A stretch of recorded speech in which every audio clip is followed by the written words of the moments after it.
apabila memang di situ ditemui misalnya jaksa bekerja tidak profesional, itu ruang lingkup untuk dilaporkan dia bahwa perilakunya tidak sesuai, itu rekan dari pengacara bisa laporkan ke Komisi Kejaksaan atau Jamwas.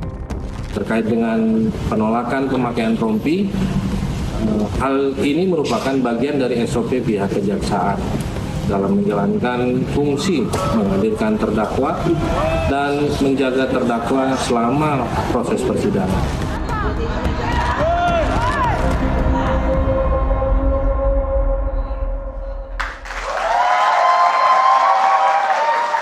Kepada para pendukung, kabarnya ada yang ingin bertanya, langsung ke pertanyaannya, silakan. Namanya siapa? Pertanyaan ditujukan kepada siapa, boleh? Ya, Assalamualaikum warahmatullahi wabarakatuh.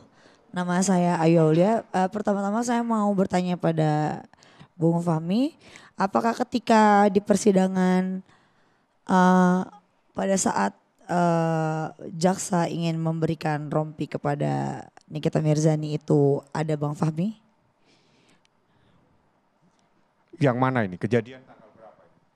Yang Nikita pakai baju putih. Yang barusan? Tadi videonya ada? Ya. Itu kan di sidang sudah selesai. Ya, sidang sudah selesai. Lalu sudah selesai, saya ada apakah di... Nikita itu memang tidak mau untuk pakai rompi atau tidak mau untuk keluar itu dari bukan ruang tempatnya persidangan? untuk memaksa orang, itu ruangan sidang. Kalau gitu. mau dipakaikan rompi, pintunya masih ada di depan. Keluar di depan pakaikan rompi. Kalau mau diborgol di sana. Oke. Itu saja persoalannya. Ini persoalan etika saja. Dan pertanyaannya saat itu Nikita keberatan untuk dipasangkan rompi karena itu masih dalam ruangan sidang.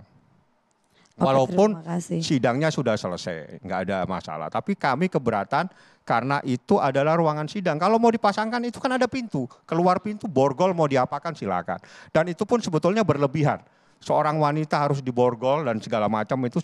Karena apa? Sampai detik hari ini belum ada putusan yang menyatakan Nikita Mirzani telah melakukan tindak pidana sebagaimana apa yang ada dalam dakwaan. Artinya Nikita Mirzani adalah orang bebas, orang merdeka yang harus diperlakukan sebagai seorang yang merdeka.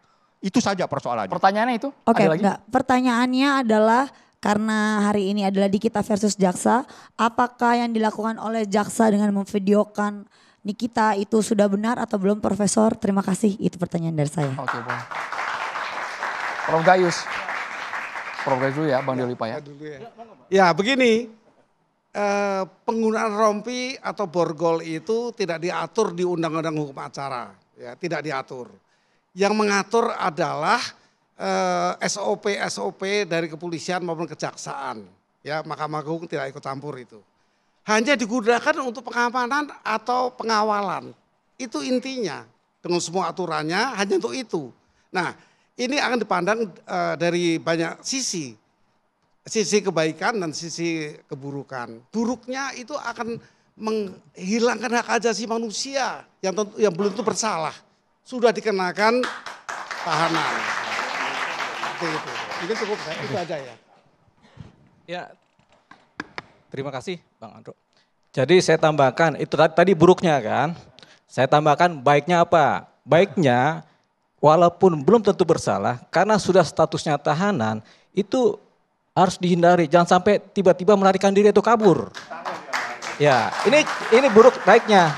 Ini kan secara umumnya, itu tadi mengenai baik dan buruk mengenai persoalan rompi dan borgol. Tapi kita kembali, ini tadi saya mendengarkan keterangan dari Bang Ahyar. Bang Ahyar ini dosen saya di UI. Jadi waktu saya kuliah, Bang Ahyar ini banyak mengajarkan. Dari dulu memang beliau mengajarkan mengenai contempt of court juga ya Bang ya. Tapi memang belum ada pasalnya. Sampai sekarang belum ada. Udah dari tahun 91 sampai sekarang belum ada pasalnya. Cuma ada pasal-pasal delik aduan dan umum di KUHP. Itu tadi yang mengenai contempt of court. Jadi kembali ke Pak Gayus, ini bisa dilihat dari banyak sisi. Banyak sisi ini artinya Bang Fahmi belum tentu salah, Bang Julianus juga belum tentu salah. Kenapa? Karena kekosongan dari posisi hukum itu sendiri. Makanya yang kita kejar adalah bagaimana kemudian kita menciptakan atau membuat undang-undang khusus contempt of court. Jangan sampai contempt of court kita ributin tapi kita bersandar pada pasal-pasal KUHP. Itu dia, jadi kita upayakan itu. Nah Bang Ahyar dari tahun 91 tuh berapa tahun Bang? ngajar. Sampai sekarang kan. Dari 84 udah ngajar. Saya juga dari tahun 91 udah ikut Bang Ahyar ini. Tapi sampai sekarang kita belum ketemu tuh DPR kita tuh bikin contempt of court pasal atau undang-undang, nggak ada. Jadi ini penting supaya nanti kalau undang-undangnya udah ada, kita bisa menyalahkan Bang Fahmi salah. Atau kita bisa menyalahkan Bang Julianus salah. Kan gitu kan?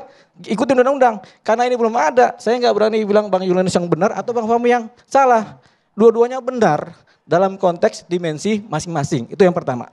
Yang kedua kita masuk kepada netralitas jaksa dan pengacara. Kan Bang Gayus bilang harus netral. Saya bilang tidak. Netral secara umum itu kalau dalam dunia publik. Tapi dalam persidangan jaksa itu tugasnya menuntut. Pengacara tugasnya membela. Siapa yang netral? Yang netral hanyalah hakim. Dia yang menilai benar salahnya atau keterangan-keterangan yang ada. Jadi jaksa karena tugasnya menuntut dia harus berpihak kepada korban. Karena dia harus berpihak kepada korban atau berpihak kepada kebenaran. Ini beda ya. Berani bantah Profesor Gayus ya ini Bang Diolipa. Oh iya dong. Kan sebelah saya ada profesor juga nih kan.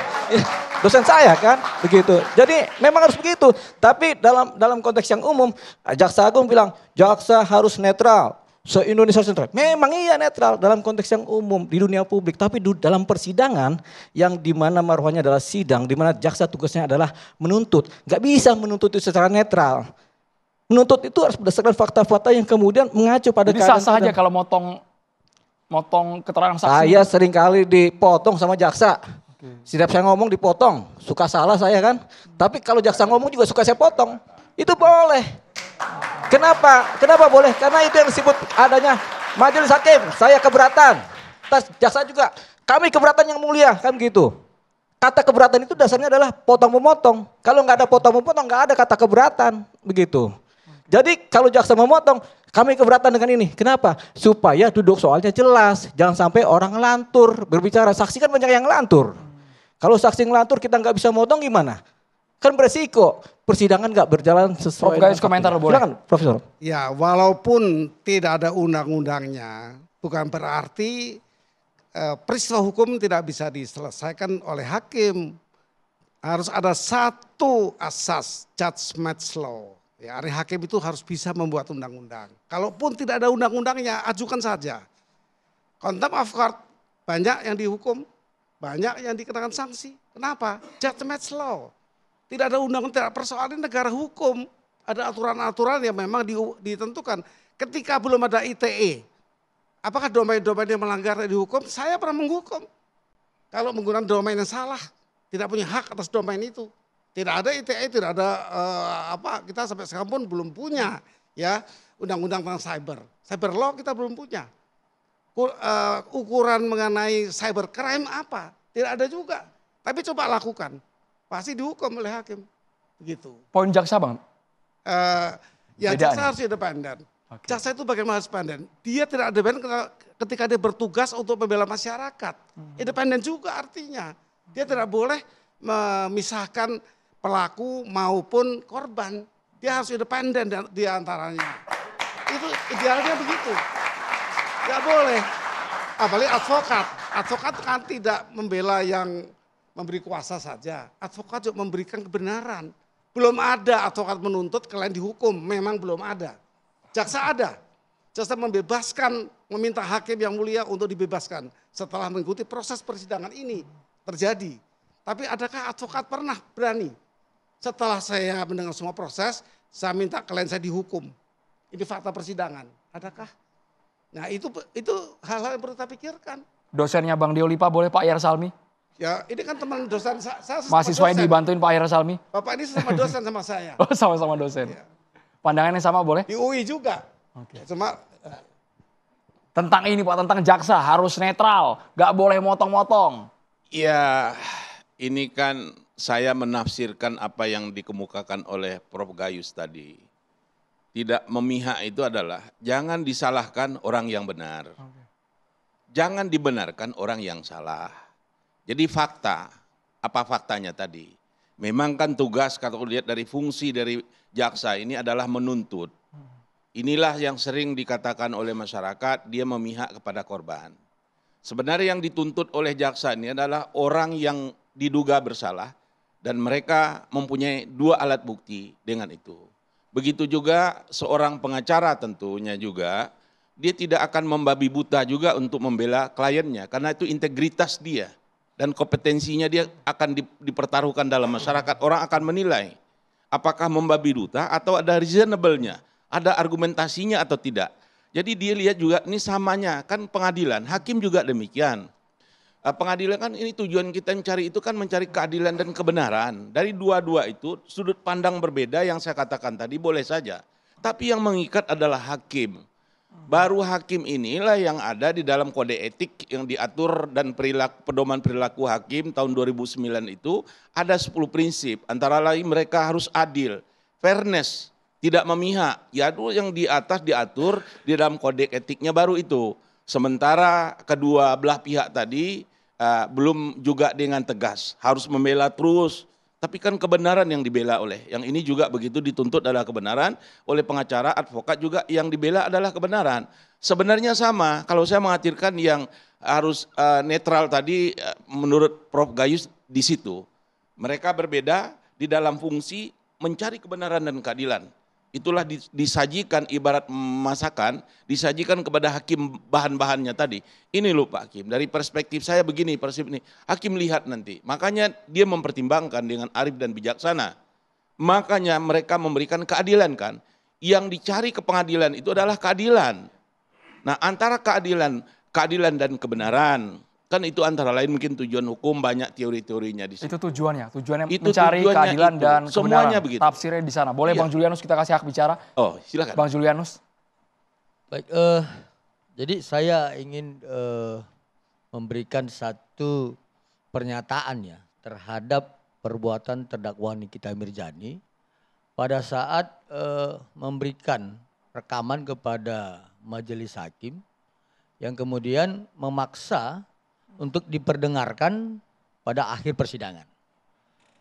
Pada prinsipnya kita harus mengetahui Bang Fahmi bahwa majelis hakim melalui ketua majelis setiap memulai persidangan itu kan ada menyampaikan kalau ada dugaan yang patut dan wajar ya yang dianggap di sini ada penyuapan silahkan laporkan. Saya pikir semua mendengar itu. Setiap dimulainya persidangan semua kita mendengar itu. Tetapi kalau kemudian ada pihak dari Bang Fahmi memiliki bukti ya yang dengan jelas Bang Fahmi katakan dan terdakwa Nikita Mirzani adalah rekaman. Saya balikkan, apakah kemudian rekaman yang Bang Fahmi maksudkan itu sama juga dengan tuduhan kepada klien kami yang abang anggap ilegal? Yang kedua, bahwa pada saat majelis hakim kemudian tidak memperdengarkan itu, lalu ada bahasa-bahasa yang menyatakan ada APH yang patut diduga menerima suap. Bukankah ini sudah menghina aparat penegak hukum yang belum ada pembuktiannya? Saya pikir biarkanlah mekanisme hukum berjalan dengan baik. Tapi yang satu lagi yang penting Bang Fahmi. Yang bilang siapa Bang? Soal menerima suap siapa ini Bang? Supaya clear Bang. Ada rekaman yang disajikan. Ada rekaman yang disajikan oleh terdakwa Nikita Mirzani yang kemudian mengatakan bahwa patut diduga ya ada suap menyuap terhadap APH. Nah artinya ketua majelis hakim kan sudah menyampaikan pada saat dibukanya persidangan. Kalau ada silahkan laporkan. Bukan memaksa untuk memperdengarkan dalam persidangan.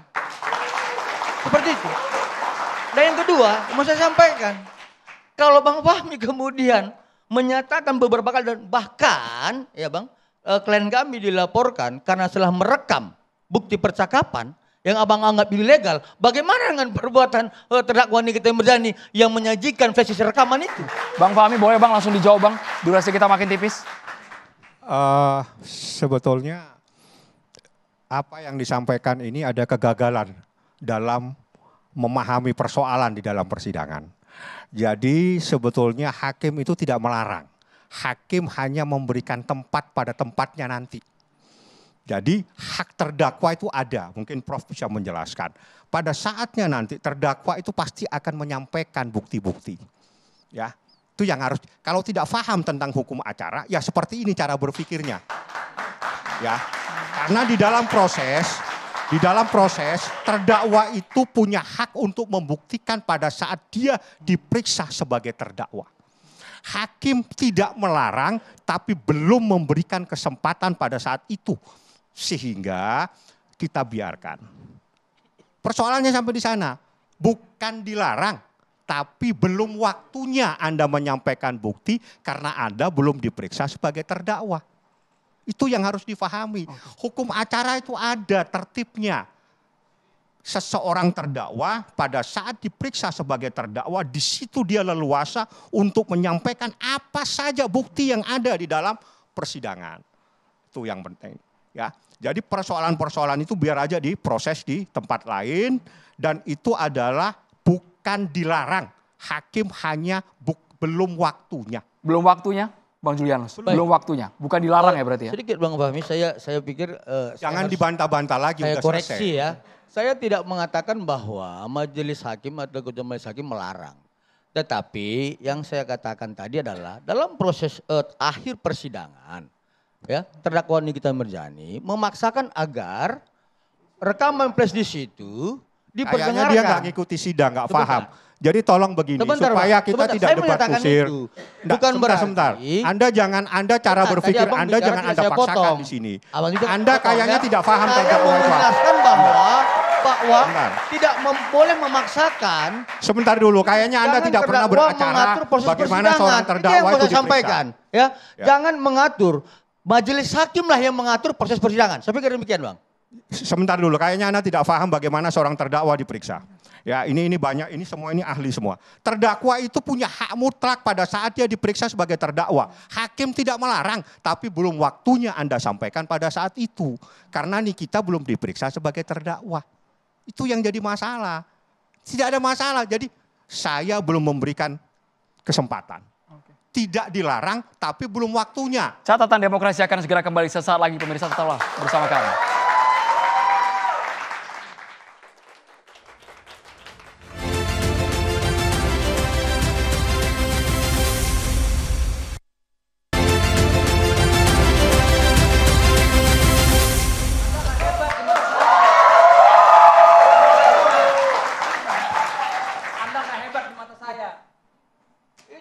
Rasanya debat ini sudah selesai, kita sudah sampai di penghujung waktu, Bapak-Bapak, Bang Sunan, Bang Julianus. Waktu kita sudah habis, kami ucapkan terima kasih kepada BHS, kepada para pendukung mahasiswa dari UI, terima kasih. Boleh saling bersalaman, semoga kita tetap beretika, beradab dalam program Catatan Demokrasi. Saya Andromeda Mercury, terima kasih, selamat malam, sampai jumpa.